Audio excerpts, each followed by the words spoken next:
नियोजन नीति पर कांग्रेस विधायक प्रदीप यादव ने रखा बेबाक राय। कहा, झारखंड सरकार की हार नहीं, झारखंडियों की है हार। झारखंड के हितकारी नियम में राजनीति से ऊपर उठकर सभी दलों को एक साथ खड़ा होने का है यह वक्त। सामान्य जाति पर भी खुलकर रखे विचार। कहा, सामान्य जाति का लाभ ज्यादातर बाहर के लोग ही उठा ले जाते हैं। झारखंड के नियोजन नीति पर झारखंड हाईकोर्ट के फैसले के बाद विभिन्न राजनीतिक पार्टी की प्रतिक्रिया आनी शुरू हो गई है। कांग्रेस विधायक प्रदीप यादव ने अपनी राय जाहिर करते हुए कहा कि यह समय राजनीति करने का नहीं, बल्कि झारखंड के हित में सभी राजनीतिक दल मिलकर यहां के नियोजन नीति को स्वीकार करें, ताकि ज्यादा से ज्यादा झारखंडियों को इसका लाभ मिल सके और यहाँ के युवा झारखंड में नौकरी कर सके। उन्होंने भाजपा नेताओं के वक्तव्य पर आपत्ति जताते हुए कहा कि यह झारखंड सरकार की हार नहीं, बल्कि झारखंडियों की हार है। झारखंड के हितकारी नियम में सभी को राजनीति के चश्मे से ऊपर उठकर यहाँ के हितकारी नियम को देखना चाहिए और एक साथ एक मंच पर खड़ा होना चाहिए। कि भाई झारखंड के जो हितकारी नियम हो, उन नियमों में राजनीति से लोगों को ऊपर उठना चाहिए। मैं इसलिए कह रहा हूं कि आपने देखा होगा कि कल माननीय उच्च न्यायालय का एक निर्णय आया। उच्च न्यायालय के निर्णय पर मेरी कोई टिप्पणी नहीं है, उनके कानूनी दांव पेचों को देखूंगा। मुख्यमंत्री जी ने भी कहा है कि पहले उसके अध्ययन करेंगे, जो विधि विभाग के विशेषज्ञ है, फिर उस पर राय आगे प्रकट करेंगे। हम सब भी देखेंगे उसको। लेकिन इसके बाद जो भारतीय जनता पार्टी के नेताओं के वर्जन आए, जो वक्तव्य आए हैं, उस पर घोर आपत्ति है। ने कहा, दीपक प्रकाश जी ने, नाम मैं नहीं लेना चाहता, मेरे अच्छे मित्र आज भी है, कल पहले भी थे, कि भाई ये झारखंड की हारी हुई है। और भाई झारखंड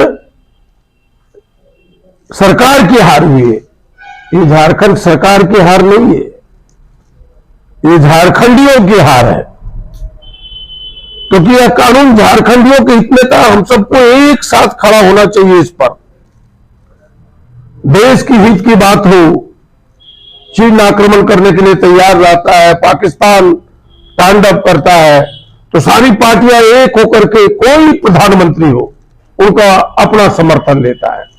उसी प्रकार से यह जो कानून था कि भाई 10वीं पास 12वीं पास जो यहां से होगा, उसे हम नौकरी में प्राथमिकता देंगे, यह यहां के नौजवानों के हित में था, ताकि जो मेरी हिस्सेदारी और मेरी भागीदारी सरकारी सेवाओं में नहीं है, मेरी भागीदारी हो सके, मेरे नौजवानों की भागीदारी हो सके।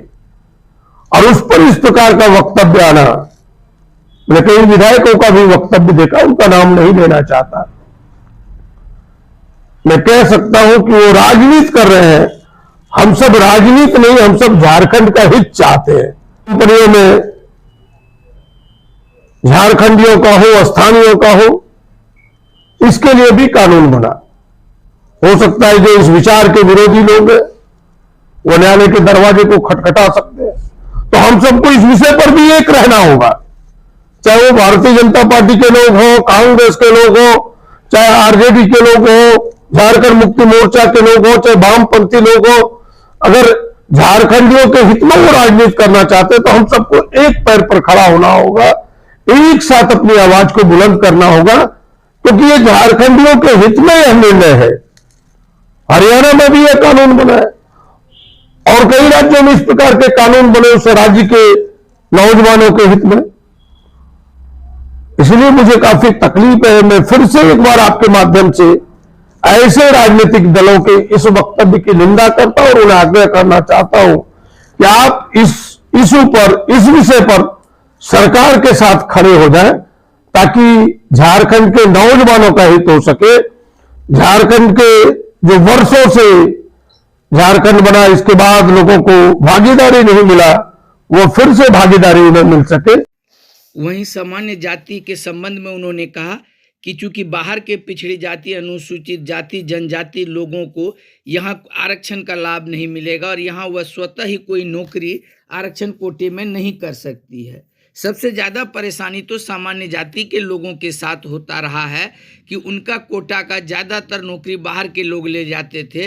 अगर आप बारीकी से देखें तो यह नियम सबसे ज्यादा सामान्य जाति के लोगों के लिए ही वरदान साबित हुआ है कि उनकी नौकरी अब बाहर के लोग नहीं छीन सकते हैं, बल्कि यहाँ के जो लोग हैं सामान्य जाति की, उनकी नौकरी ही यहाँ पर होगी। उसमें कई लोग ऐसे लोग हैं जो आरक्षण के परिधि में है, उनके लिए नियम नहीं था। कुछ लोग अब कुछ अच्छा करने में कुछ थोड़ा बहुत हो सकता है कि इनके सफर हो, आपकी बातों से मैं इतना रजामंदी कर सकता हूं, लेकिन 95% लोगों को लाभ हो और 2% लोगों को अगर घाटा हो, हम तो पहला प्रायोरिटी 95% लोगों को ही देंगे। कहने का मतलब ये है, जो लोग यहां के रहने वाले हैं और जो आरक्षण के घेरे में है, जैसे अब तो आरक्षण यहां 50% पहले से था, 10% गरीबी रेखा माने वाले लोग हैं, तो वो 60% जो आरक्षण के परिधि में, उनको यह नियम लागू नहीं होता, क्योंकि वो आरक्षण में तो कोई बाहर के लोग आ ही नहीं सकते। जो ओपन था, जनरल था, उसमें बाहर के लोग आ रहे थे, इसलिए यह कड़ा कानून लाया गया था ताकि बाहर के लोग छलांग लगा करके हमारी नौकरी को छीन ला ले। लेकिन नहीं, इसीलिए आपको भेदभाव लगता है। आरक्षण में तो पहले से यह पूर्णतः है कि भाई बिहार का अगर कोई यादव जी होगा तो उसे पिछड़े का आरक्षण नहीं मिलेगा, इसीलिए उसके लिए नियम नहीं है।